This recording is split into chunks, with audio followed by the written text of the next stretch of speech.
Hello mga kaparbar.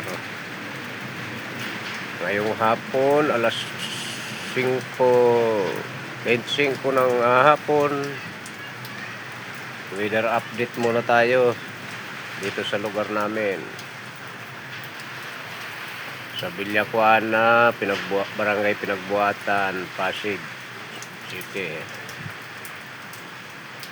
Ganito na ang sitwasyon sa amin sa bagyong Uwan dito sa Villacuana, Phase 1, Barangay Pinagbuatan. Medyo lumalakas na ang hangin mga kaporbar. Ayan yung aking papaya, kinalian ko na kasi parang gusto nang bumagsak baka mabuwal, sayang, maraming bunga pa naman. Ayan lumalakas na hangin.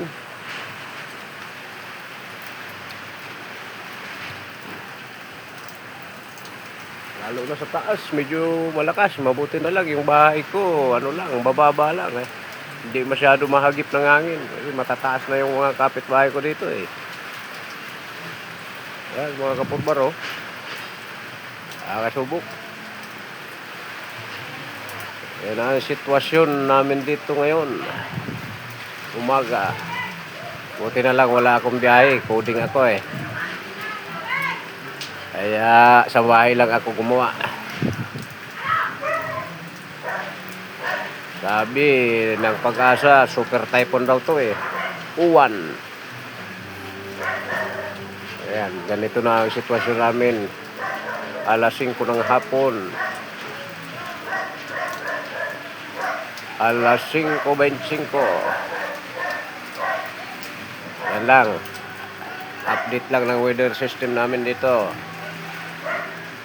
Salamat.